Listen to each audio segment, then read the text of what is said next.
चरण जी के प्रणाम। आप जाए कि एक बार सब लोग ताली बजा के प्यार आशीर्वाद देंगे तो बहुत अच्छा लगेगा।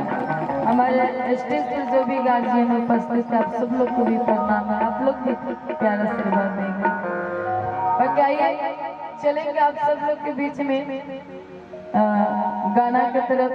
दूल्हे साहिबा और दुल्हन साहिबा के लिए कहना है, दूल्हे राजा जी के लिए गाय के भक्ति का तो माहौल रहा ना।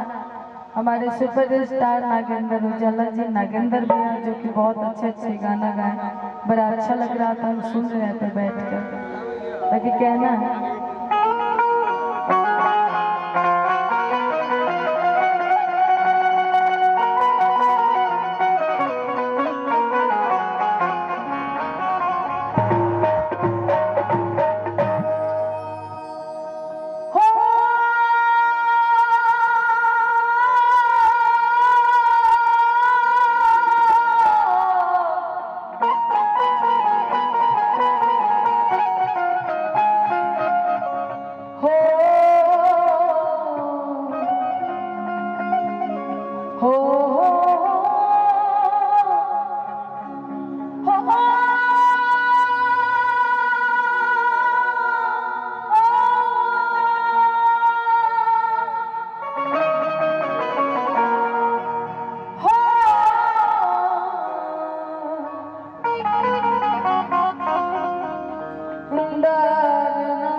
बाकी दूल्हे राजा जी के लिए कहना है, ये महफिल में कि गधल बाग मूर्ति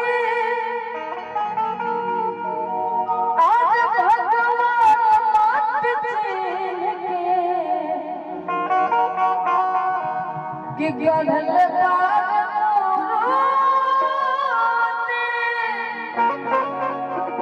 आज भगवान माट छीन आज भगवान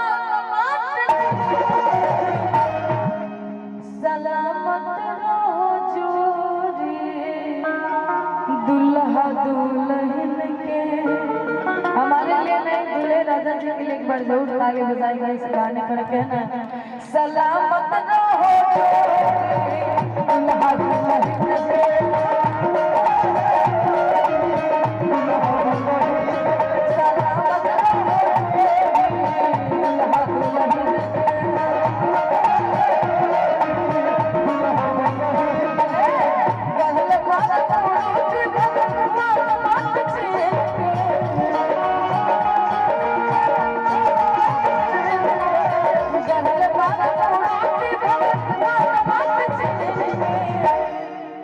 अब आ जाएंगे मुस्कान जी, ये भी लोग गीत हैं बाकी दूल्हे राजा जी के लिए है, क्योंकि ये बधाई गीत है उनका। आप कहना है सलामत रहे दुल्हा दुल्हन के।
ओकरा बाद मोबाइल जाता आईफोन खरीदा के, आईफोन जाता हमें सिमो डलाता आजकल कि अब दुल्हा दुल्हन बात करी है।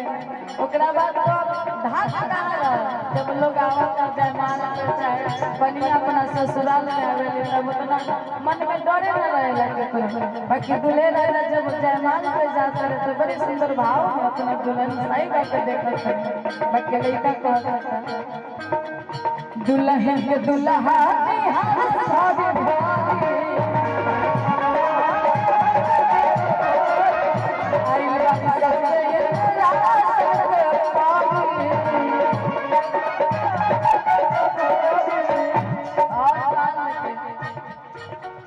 दुल्हन के दुल्हा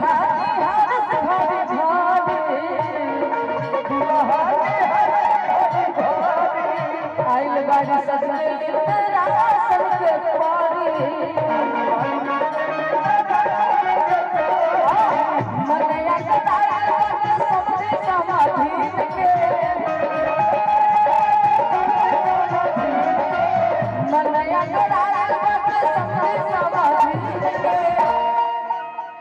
मनया गराइल बात और समझे समाधि सलामत रहे जोड़ी दुल्हा दुल्हन के सलामत रहे जोड़ी दुल्हा दुल्हन के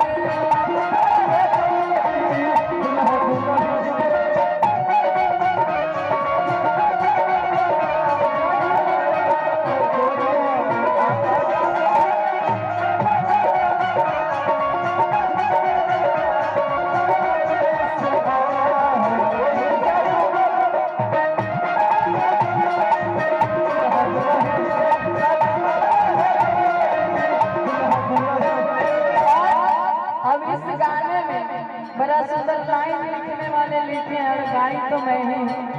बाकी कहना है क्या दुल्हे राजा जी के पापा से खास करके दुल्हा के पापा आज भी है मन है ना देती हो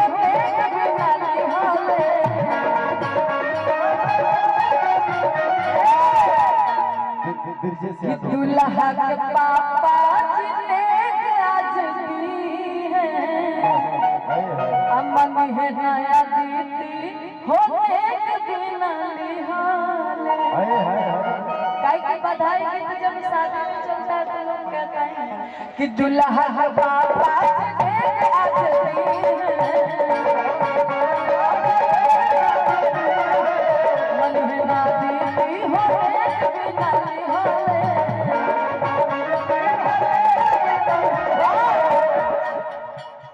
आगे कहना है दूल्हे राजा जी के पापा से।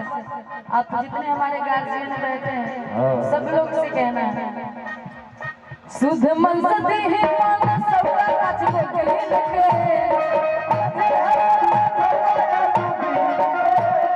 लड़की के चाचा और लड़की के पापा जी सब लोग उपस्थित होंगे तो अच्छा लगेगा। आइए सतीश चाचा जी की तरफ से बहुत सारा प्यार आशीर्वाद पुरस्कार बहुत बहुत धन्यवाद। शुद्ध मन सती है